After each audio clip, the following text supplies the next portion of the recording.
classic. Guys, back in the Dooley. Listen to some Michael W. Smith on the message this morning. One of my favorite songs in the 90s when I was just a young man. I'm mid-age, almost kind of old now. Anyway, guys, back in the Dooley, praising God for all the many, many blessings He gives me every day. The life, the ability to get up. I was hurting yesterday, just really bad. I got arthritis, and some days are worse than others. Yesterday, I just struggled. But after a good night's rest, I feel a lot better today. And just passing the cop, had to hit the brakes there just a little bit. But anyway, back in the Dooley, just wanted to say hi to everyone today. I just give you a quick rundown of what my week's been like. We sent a truck down to Florida to pick up 4 pianos. I do a lot of piano purchasing on Facebook Marketplace, and went down to pick up 4 grands. They got to the first location. The owner wasn't there.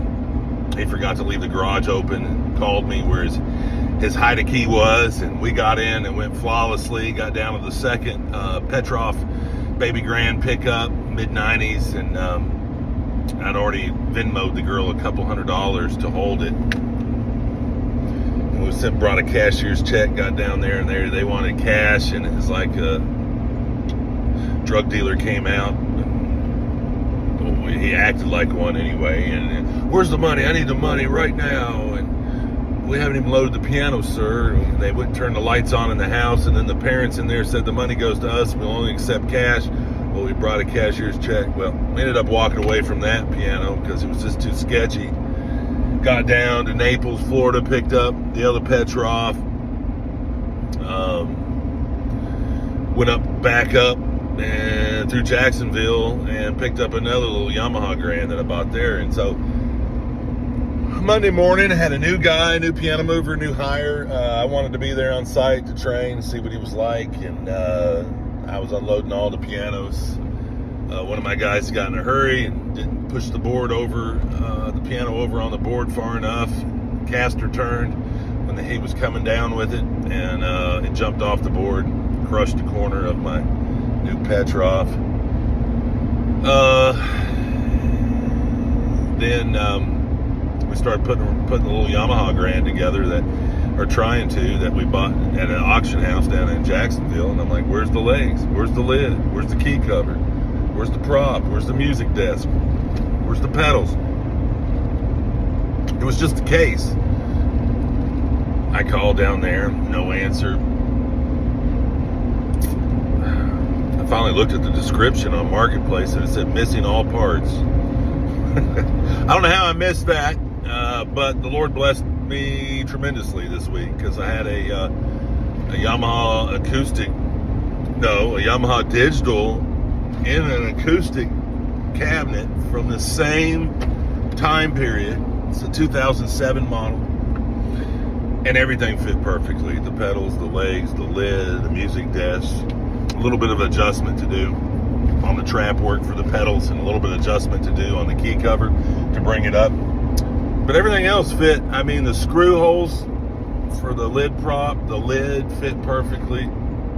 The music desk was one of these ones that dropped down in there. It's a GB1, I believe, Yamaha 2007. Anyway, just a big blessing. I had all the parts. That $2,500 I spent on the piano wouldn't have, when I just thrown that up in the air. If I have, I've never been able to find the parts for that piano, or afford to purchase them if Yamaha even made them anymore. But anyway, big blessing. Been working on my deck too this week. Never cut stringers out before, but I figured out how to cut out 3 sets of stringers for my steps. Anyway, headed into work this morning. I got to give a shout out to my sponsor, Josh Onyango, over in Kenya, Africa. He was a musician, is a musician, plays classical and jazz music. Always played a lot of Christian music. When he came over to see us, he came over to visit. We were friends on the internet. I was in piano business and he was a pianist, and I may have posted something about my year I spent in Africa as a student missionary years ago. And anyway, we started chatting, became friends, ended up sending him some pianos, musical instruments, and helping him out and sponsoring him. But after COVID, he lost everything and got so behind in bills. They one day he come home and they locked his house for unpaid rent, auctioned off everything in his house that he had been saving up for decades, a couple decades or more, like his kitchen stove, very expensive over there, refrigerator, all his beds, mattresses, bedding, rugs, couches, coffee tables. I think he lost a computer. I think he had one computer with him, a laptop. But all his clothes, his shoes, his suits, all his performing outfits, he only got what was on his back. Ended up losing his pianos, his car, lost everything. And just got so behind. And he had several, on top of performing in 5-star hotels, and he had a little music studio where he taught piano, taught music to kids in a hotel. So a lot of times he would do lessons, and it was things that I can say richer people in Mombasa that had the ability to bring their kids by for a piano lesson. And sometimes people would come for holiday in the hotels, and it was something their kids could do and give them a few minutes alone. But Josh had a pretty good thriving business and taught in 2 or 3 other schools, private schools. There's private schools over there. And he taught music and made a good living. There were several years there. He made it on his own just fine, without any support, hardly at all, from me or anyone. But things took a drastic turn after COVID. A lot of the tourism dried up. The hotels that were stayed open, that didn't close down, kind of went away from some of the luxury spending, like paying pianists to perform in the ballrooms and in the restaurants and 5-star bars and places that he would perform in. And they would pay him to do in the evenings. So during the day, he could teach at these private schools and in his own nightly music center that he had. But anyway, all that dried up, but just 2 or 3 piano lessons, and people were scared of the virus, and the whole world was, and he just lost it all. Only option he had was to move back 1,000 miles or more away from Mombasa into the rural country of Kenya. His grandfather had 12 acres that he left his dad. His mom and dad are in their mid-90s now, and they've left him the land. And we're desperately trying to raise money for fencing and a water trough and a couple other things, some seedlings that he needs badly, some fertilizer. I've been helping him all I can. And Nathan Vega's reached out. Another anonymous person reached out and donated some. I believe there's somebody else that's committed to donate $50 or so. Rachel donated her offering instead of putting it in the offering plate. Nathan Vega donated his tithe. So if you feel comfortable doing that, whatever your belief is. But anything, if somebody could help, it would go a long way over there on the farm. There's guys that work over there for $3 a day. They don't get paid by the hour. He said that would never go in Kenya. It's you if you're willing to get, if you're lucky enough to get a job on a farm or somewhere there, because there's so much unemployment, and there's so many people that just desperate to work and make some money. They can cherry pick, but they don't ever pay by the hour. It's by the day. 8 to 10 hour day, $3. So if just $5, you got an extra $5 in your pocket instead of buying that soda or that candy bar at the gas station today, maybe just go on the GoFundMe. It'll be in the link below. And send Josh $5 because it just helps. It just helps him a lot. because he has no income right now. This is first planting, his first. I helped him get a tractor, and he bought some fence posts. He's got like 6 fence posts he bought with Nathan Vega's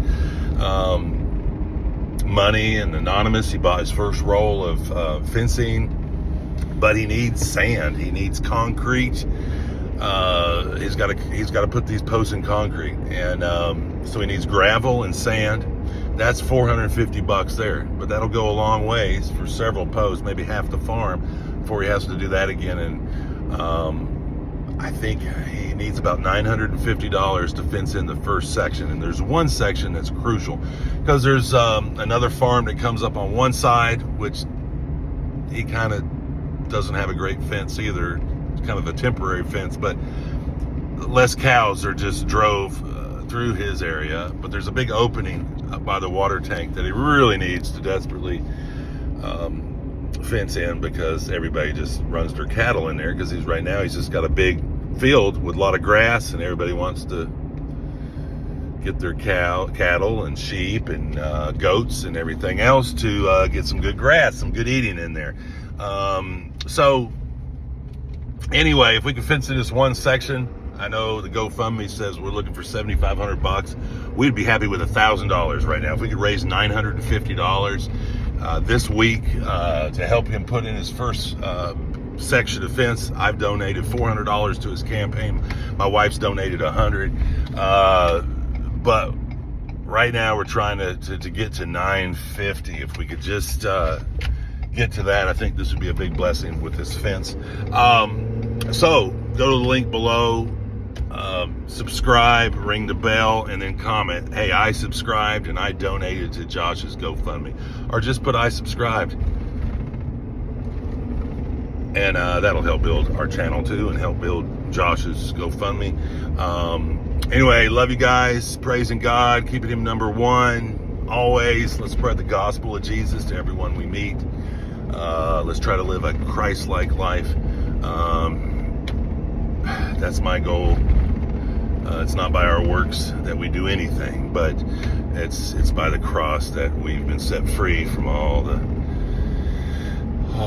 that binds us. And I just pray that we all walk closer with God each day and pour ourselves into his word. And by beholding, we become changed. Love you guys. Let's love one another. Let's help Josh in Kenya. And let me know if there's anything I can do to help you. God bless.